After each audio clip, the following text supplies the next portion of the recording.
بات ہم سوڈان کی بھی کریں گے، جہاں پر 2023 سے یہ جو ہیومن رائٹس وائلیشنز کا سلسلہ شروع ہوا ہے، اپنے ہی لوگوں کو کچلنے کا، اپنے ہی لوگوں کو بے گھر کرنے کا، اپنے ہی لوگوں کو بھوکا مارنے کا، وہاں پر کیا ریزن ہے، اس کے اوپر بات کریں گے۔ سابق سفارتکار سینئر پولیٹیکل اینالسٹ سید شرف الدین صاحب نے ہمیں جوائن کر لیا۔ السلام علیکم، بہت شکریہ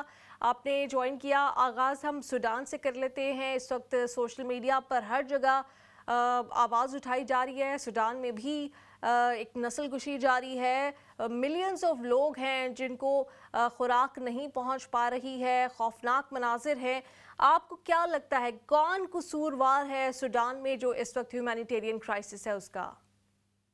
السلام علیکم، بہت شکریہ آپ نے مجھے مدعو کیا اس موضوع پر۔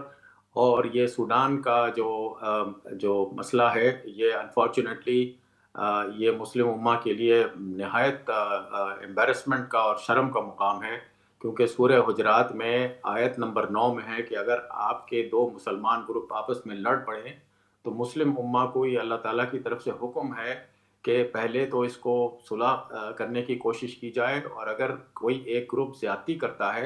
اور نہیں مانتا ہے تو پھر اس کو فورس سے اس کو وہ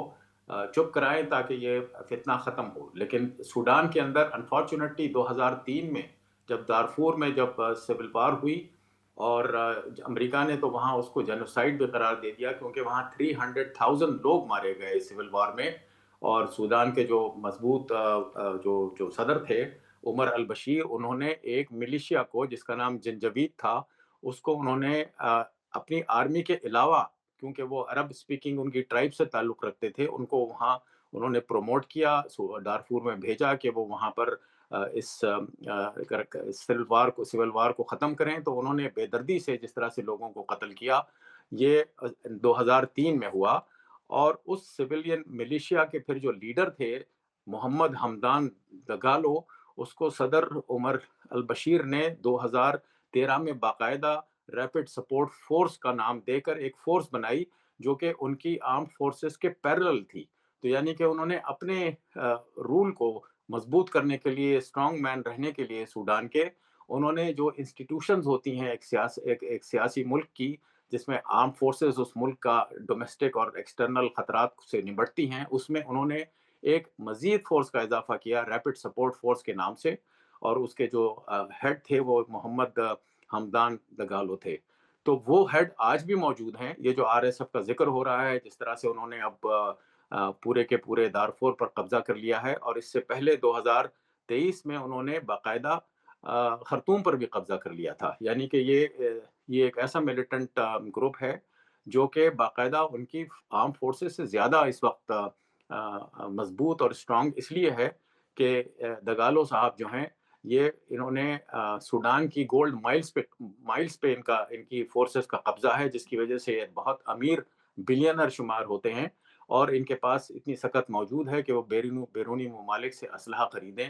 اور ان کو باہر سے سپورٹ بھی ملتی ہے۔ یہ ابھی آپ نے خبریں دیکھی ہوں گی کہ ان کے جو سوشل میڈیا میں کچھ تصاویر آئی ہیں، وہ برٹش میڈ ویپنز ان کے پاس ہیں۔ ان کو اسرائیل نے ویپن سپورٹ دیے ہوئے ہیں، UAE ان کو سپورٹ کرتا ہے، اور باقاعدہ خود سعودی عرب نے اور UAE نے ان کی ملیشیاز کو استعمال کیا یمن میں اپنی وار کے لیے اور لیبیا میں اپنی وار کے لیے۔ تو یہ ایک لیسن ہے ہمارے لیے کہ دیکھیں، جب آپ کی ممالک میں جب آپ کی آرم فورسز ہیں تو آپ ان کو مضبوط کریں، بجائے اس کے کہ آپ اور دوسرے لوگوں کو جی اس میں لے کے آئیں۔ اور یہ آج کی بات نہیں ہے، یہ 2003 سے چل رہا ہے۔ اور بالکل۔ اس وقت خطرہ صرف یہ ہے کہ اگر سوڈان ایک دفعہ ٹوٹا تھا 2013 میں، جب ساؤتھ سوڈان بنا آؤٹ آف سوڈان، اور اب یہ نہ ہو کہ سوڈان میں سے دارفور بھی اگر الگ ہو جاتا ہے تو پھر یہ مزید سپلٹ ہوگا۔ سید شرف الدین صاحب، ڈونلڈ ٹرمپ اس وقت ہر جنگ کو رکوانے کا کریڈٹ لینے کی کوشش کر رہے ہیں، تو ان کی دلچسپی اس خطے میں اس طرح سے کیوں نہیں ہے؟ ایسا لگتا ہے کہ واشنگٹن بھی تھوڑا سا ہیسیڈنٹ ہے جب سوڈان کی بات آتی ہے، باقی دنیا کو بھی کوئی فکر نہیں ہے۔ ٹھیک ہے، دو سچویشنز کا کمپیریزن بالکل لنک کرنا چاہیے، ظلم ہر جگہ ہو رہا ہے، پیلسٹائن کی اپنی اہمیت ہے، لیکن سوڈان کو نہ میڈیا، نہ سوشل میڈیا، نہ کوئی ممالک اس میں انٹرسٹ لے رہے ہیں. وہاں پر ملینز لوگ ایسے ہیں جو کہ فیمن کا شکار ہے, جو گھروں سے بے گھر ہو چکے ہیں, خواتین کے حوالے سے خوفناک باتیں سن رہے ہیں کہ ان کے ساتھ زیادتی کے معاملات پیش آ رہے ہیں. تو کیوں بالکل اگنور کیا جا رہا ہے اس خطے کو؟ اس میں ایک پہلی کوشش بہت پہلے ہوئی تھی جب دارفور کا معاملہ تھا, تو ترکی نے انٹرسٹ لیا تھا اور کوشش کی تھی کہ اس وقت ختم کیا جائے. اور اس وقت اپریل 2025 میں لندن میں ایک میٹنگ ہوئی تھی جس میں انہوں نے کوشش کی تھی کہ کسی طرح سے اس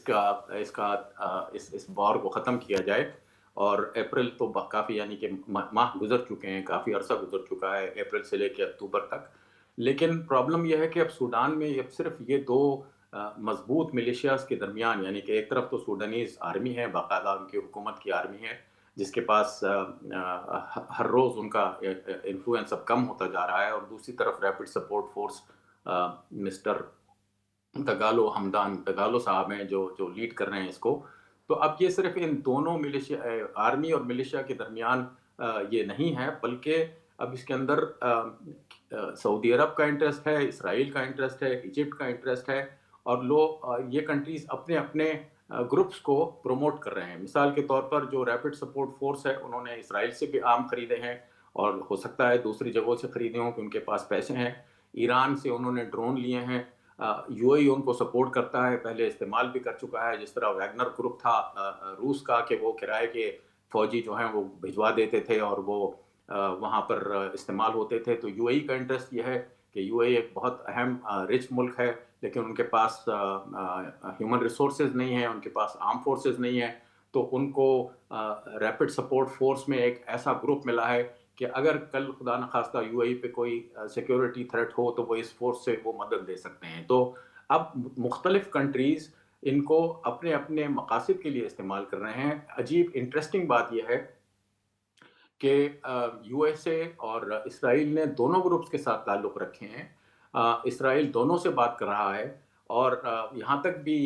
بات ہوئی تھی کہ فلسطینیوں کو اگر سوڈان لے لے, یعنی حماس کے تمام جتنے لوگ تھے جو ان کا خیال تھا کہ انخلا کریں گے ادھر سے غازہ سے, تو سوڈان کو راضی کر لیا گیا تھا کہ وہ سوڈان میں ان کو آباد کر لے. اور آپ دیکھیں کہ ابراہم اکارڈ جب اپنی پہلی ٹرم میں پریزیڈنٹ ٹرمپ نے انٹروڈیوس کرائے تھے تو سوڈان نے بھی رضامندی کا اظہار کر دیا تھا. تو دونوں گروپس کو مختلف کنٹریز اپنے اپنے مقاصد کے لیے استعمال کر رہے ہیں. اور ایک انٹرسٹنگ چیز اور یہ بھی ہے کہ اگر آپ نقشہ دیکھیں سوڈان کا, تو سوڈان کا ایک بڑا حصہ ریڈ سی کے ساحل کے ساتھ ملتا ہے, اور ریڈ سی وہ اتنی اسٹریٹجک گزرگاہ ہے جو کہ وہاں پر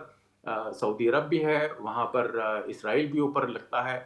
مصر بھی ہے, اور سوڈان بھی ہے. تو یہ ایک اسٹریٹجک خطہ ہے, اس میں انٹرسٹ ہے ان لوگوں کا کہ ریڈ سی کو سیکیور کرنے کے لیے جو بھی حکومتیں ان ممالک میں بنے وہ پرو اسرائیل ہوں, اور امریکہ اس کو پسند کرتا ہے کہ جو کنٹری بھی پرو اسرائیل ہے وہ امریکہ کے انٹرسٹ کے ساتھ الائن ہوتا ہے. سید شرف الدین صاحب, آئی ڈی ایف کی اگر ہم بات کریں یا اسرائیل کی بات کریں, اگر وہ اس طرح سے جینوسائڈ کریے, ہیومن رائٹس وائلیشنز کر رہی ہیں, ان کا ایک ٹارگٹ ہے جو کہ سب کو پتہ ہے, اب زبان زد عام ہے کہ گریٹر اسرائیل. یہ جو آر ایس ایف ہے اس کا کیا اپنا بھی کوئی ٹارگٹ ہے, یا یہ اسرائیل کے بہاف پہ, امریکہ کے بہاف پہ, کبھی رشیا کے, کبھی چائنا کے, کبھی یو اے ای کے بہاف پہ بس ایک وہاں پہ پالیٹکس کر رہی ہے, یا جو اپنی طاقت ہے اس کا مظاہرہ کر رہی ہے, جو ان کی سوڈانیز آرمی ہے اس کی پاور کو کرش کرنے کے لیے, یا اپنا کوئی ان کا اصل مقصد بھی ہے جو یہ اچیو کرنا چاہتے ہیں؟ جی, اصل مقصد ہے, اور وہ یہ کہ جب 2019 میں عمر البشیر کے خلاف جب کو ہوا تھا تو ان دونوں نے,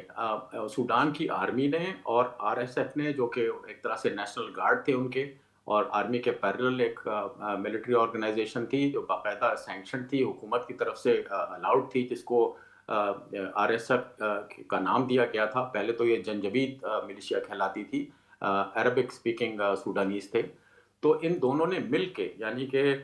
جو جنرل بہاری ہیں سوڈان آرم فورسز کے ہیڈ, اور یہ جو جنرل ہمدان ہیں, انہوں نے مل کر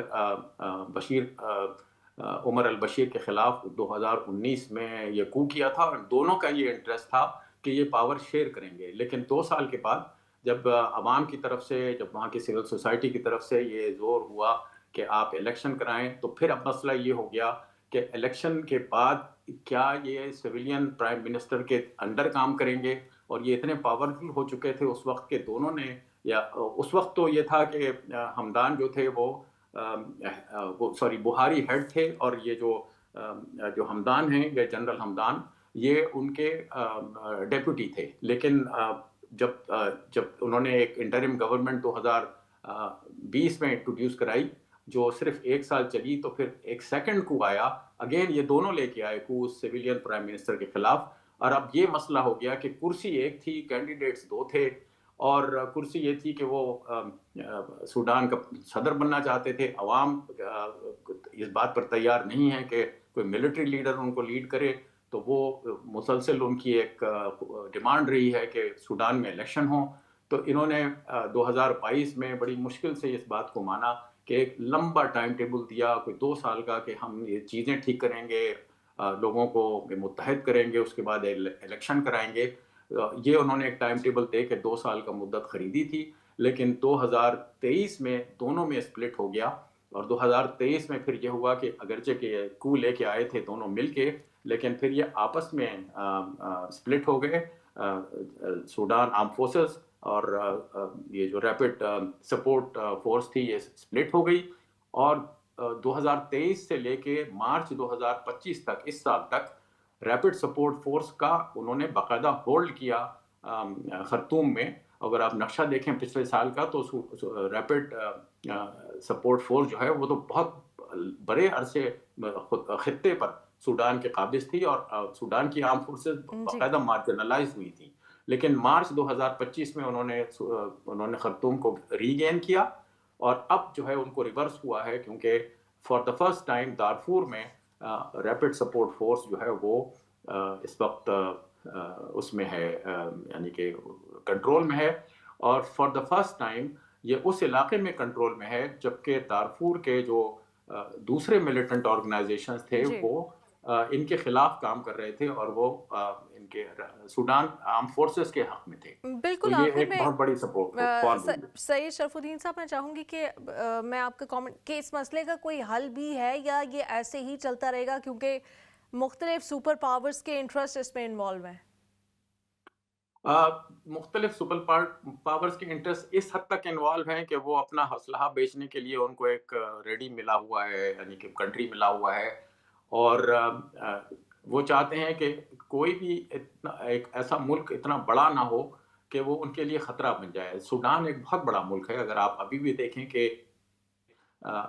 ساؤتھ سوڈان کی انڈیپینڈنس کے بعد 2010 میں وہ بہت بڑا ابھی بھی ملک ہے، اور کوئی بڑی پاور انکلوڈنگ ریجنل پاور نہیں چاہتی کہ سوڈان کو اتنا مضبوط کر دیا جائے کہ وہ پھر وہاں سے ڈکٹیٹ کرنا شروع کر دے اپنے پالیسیز کو. کیونکہ اس کی، جیسے میں نے کہا کہ وہ ریڈ سی میں اس خطے میں اس کی جغرافیکل پریزنس موجود ہے. تو یہ صرف ایک اگین انٹرنیشنل پاورز اگر چاہیں تو وہ ان دونوں وار لارڈز کو ملا کے کوئی اس طرح کا پاور مسئلے کا حل نکال سکتی ہیں، لیکن کوئی چاہتا نہیں ہے. اور سب سے بڑا مسئلہ ہو ہی یہ جاتا ہے کسی ملک کے پاس آئل ہو یا کوئی اور نیچرل ریسورسز ہوں، اور یہاں پر تو گولڈ مائنز ہیں، تو یقیناً کون چاہے گا کہ یہاں پر امن آئے. بہت شکریہ آپ نے جوائن کیا.